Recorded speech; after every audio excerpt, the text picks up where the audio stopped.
Was 5 minutes worth 30% of your global market?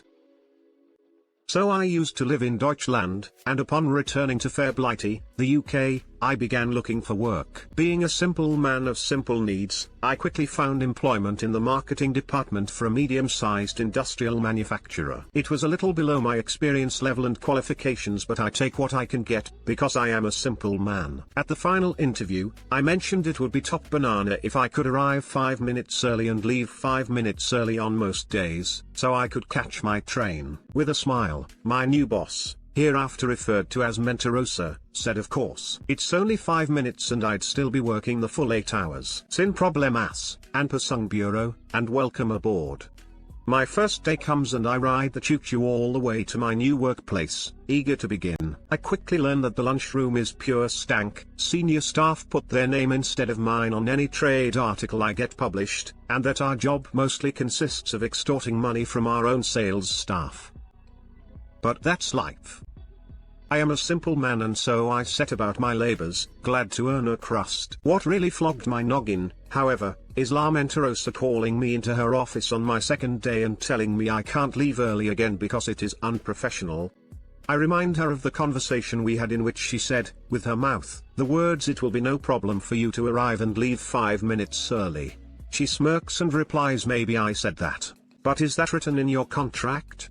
Touché, you big ol' Mentarosa, touché." I shrug and get on with life, because that's life. But of course, I start looking for other work. By making me stay the 5 minutes, La Mentarosa makes me miss my train and turns my 2 hours daily commute into a 4-hour one.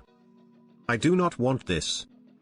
I am a simple man and need my downtime. About 2 weeks later, the company goes on a firing spree. One of those people fired is me, because I have been quite openly looking for other work. I am given 2 weeks' notice and smugly told I am not good enough for this place, and that I will never work in the area again because of La Mentarosa's contacts. As she Snapchats this news to the rest of the team, I joke not, I reflect that she is probably right, as I am a simple man. Among the other victims of the purge is the regional sales manager for Germany. This is more important to the company than my meaningless departure, since the company also decided to end the contract with their biggest German distributor, and so suddenly a huge part of the company's core market is not active and they have no salesman to find them a new distributor. Management panics until La Mentarosa remembers that her despised marketing bandit is a fluent German speaker, and so the fun begins. She asks me to step up to the plate. Be a buddy, old pal. I didn't mean it when I said you'd never work in this town again. I am a simple man, so rather than point out that I am not being paid anywhere near what I could earn as a translator, rather than remind them that they have just fired me and I am not their friend anymore, rather than asking is it written in my contract, and then smirking like an obnoxious dingwall on a high horse made of douche, I instead swallow my pride and agree to help out. It is here that the twin revenges, named inadequacy and abandonment, make their entrance. Firstly, inadequacy. During every conversation I mention my job title, advertising assistant. When the friendly Teutons politely ask why a lowly assistant is negotiating this kind of deal, I simply explain that the regional manager was let go and there is no formal replacement. This is entirely true, but is also a huge red flag for any serious company, especially well-established German manufacturing firms, and combined with the temporary uncertainty regarding Brexit, which had been announced only a few days prior, was enough to kill any interest they had in becoming our next distributor. Secondly, abandonment. As I am a simple man, I forgot to tell La Mentarosa that I had already received, and accepted, another job offer.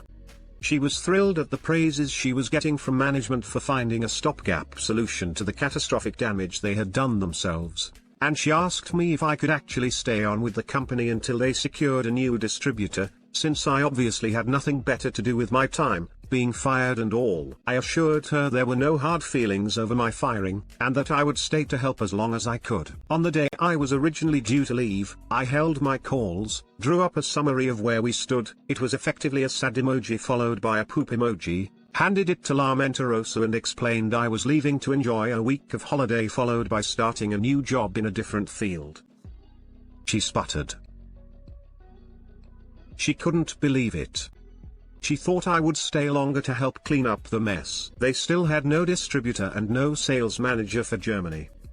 They were hemorrhaging money, She called me out, reminding me that I had said I would stay, but I am a simple man, and so my only reply was, maybe I said that. But is that written in my contract? TLDR. Manager lies in interview, then fires me and threatens to badmouth me all over town. Then asks me to stay past my notice period and help clean up their foul up.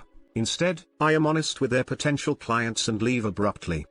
The company goes without 30% of its turnover for at least a month. PS. The company survived, Lamenterosa ended up being let go.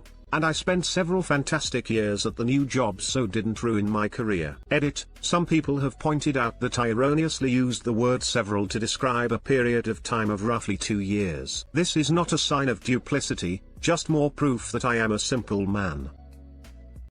Now to the comments. How could they be so bloody idiotic? Pay you dirt, give you full access to a room of people they can't communicate with and need for their revenue, then for some reason trust you not to royally duck them. Nice work. That's what happens when you make decisions with your ego instead your brain. Yep, and because narcissists claw and stab their way up the chain, ego-driven decisions happen far too often.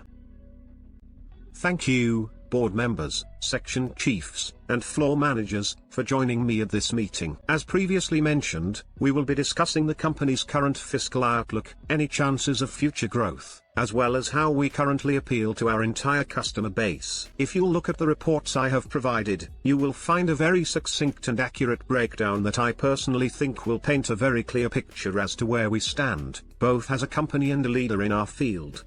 Sad face / poop emoji. Ahem, thank you for your time.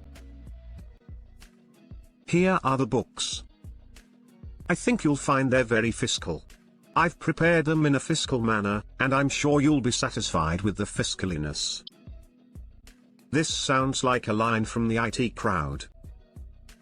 I am a simple man, I upvote. You are a simple man, I upvote. I am a simple man, what is an upvote? OP, I don't know who the duck you are, but I want to see more of you. OP types like a globe-trotting adventurer, fluent in many tongues and experienced in many arts. Especially the art of revenge. Honestly OP, you are quite the character. Incorrect, he's just a simple man. Top banana and no crust is what got me, too funny of an expression. Same, I hope he got his crust.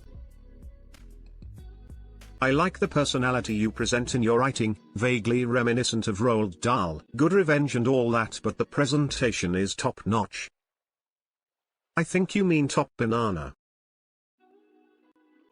Can you imagine having your boss be like, hey, we have that important deal coming up, where's our German manager? And you got to tell him your dumbass fired him without a replacement in sight? Boy. Well, that could possibly be the reason said contract-loving person was given an opportunity to enhance themselves so fast. Wait, wasn't Brexit first announced only a couple years ago? If you were still with the old company then, how have you spent several years at the new job? Legit curious, I'm nowhere near Europe.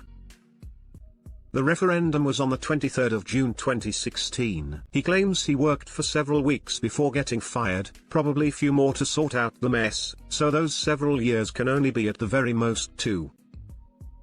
It was first announced in February 2016, but it's still not several years. I can't stop reading this post without a foreign accent and a cigar in my mouth. I read it with a nasal 1920s noir gangster voice.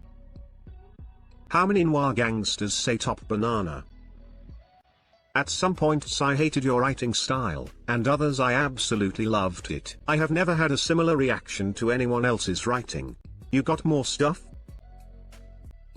OP replied, only one other story, which also involves an idiot boss letting a junior staff member on international negotiations. I have since stopped trying to get work in the languages field. Also dildo vending, for your enjoyment. I remember this one. I'd love to hear more if you've got any left in the tank.